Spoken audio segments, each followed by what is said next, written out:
Ndugu mtazamaji na msikilizaji, bado tunaendelea na kipindi chetu pendwa Ujue Mtaa Wako. Kama nilivyokuambia, siku ya leo tupo katika mtaa wa Machimbo, ambapo kama nilishakutambulisha mwenyekiti wa mtaa huu anaitwa Rahim Maridadi. Basi tumebahatika kufika sasa kwenye ofisi ya mkandarasi ambaye mwenyekiti kama mwenyekiti amempa maua yake kwa yupo very active. Sasa naomba atajitambulisha yeye mwenyewe na kuelezea jinsi anavyofanya kazi, changamoto anazozipata na mafanikio yake. Bwana, kwanza habari asubuhi. Salama. Karibu sana kwenye kipindi chetu pendwa. Siku ya leo tumekuja kwenye ofisi yako. Karibu sana. Tumeelekezwa na mwenyekiti wa serikali ya mtaa Bwana Rahim. Tunaomba utupe kidogo jinsi unavyofanya kazi kuescape kubeba takataka na kuweka mtaa uwe smart. Hivyo karibu. Sasa asante sana. Kwa majina naitwa Kirungi Ramadhani, ni msimamizi wa mradi wa takataka katika mtaa huu wa Machimbo.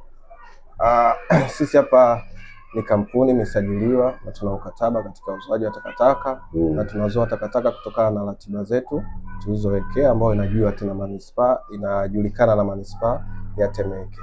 Na leo umechelewa kidogo, pia tulikuwa na zoezi la uzoaji wa takataka katika mtaa wetu.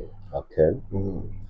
Lakini vipi wananchi wanaonyesha ushirikiano kwenye kuchangia labda jinsi mnavyobeba takataka kwa wakati, kuescape magonjwa ya mlipuko? Kwa kiasi 70% wananchi wanajitahidi katika ulipaji wa hela takataka. Japokuwa sio wote, unajua katika jamii kuna mwingine anajua nini muhimu. Tunajitahidi kuwapa elimu wale wazito kidogo katika kuchangia, na wasio uchangia kabisa wabishi, tunajaribu kuwasiliana na manispaa na serikali ya mtaa kwa ajili ya kuwachukulia hatua. Lakini kwa kiasi kikubwa wananchi wanaitoa ule uitikio wa kuchangia katika hela takataka kwa wakati. Tunashukuru sana. Kama unavyomsikia mkandarasi anasema wananchi wa Machimbo ni waelewa. Katika 70% hao waliobaki ni wachache.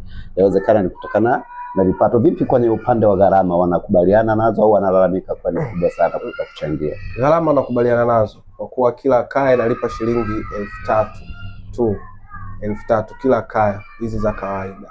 Okay. Lakini na wengine pia, mwingine anaweza katokea, kuna wengine nyumba gorofa na wana viwango vyao, shilingi 10,000. Wafanya biashara na viwango vyao, hakuna malalamiko. Okay. Malalamiko labda ni machache. Unajua hakuna kitu kigumu kama mwananchi kutoa hela. Lakini unapotoa huduma pale mwananchi anaridhika, kwa ile huduma anaiona inatoka. Asante sana ndugu mtazamaji, bila shaka umemsikia mkandarasi anasema kwenye masuala ya malipo wengi wao 70% hawana shida, wanafanya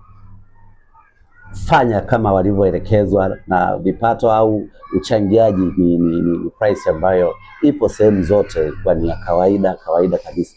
Basi mimi nikushukuru kwa sababu tumejaribu kupita kwenye mtaa wako, kikweli uko smart na mwenyekiti akakusifia kwa unajitahidi kuzoa taka kwa wakati.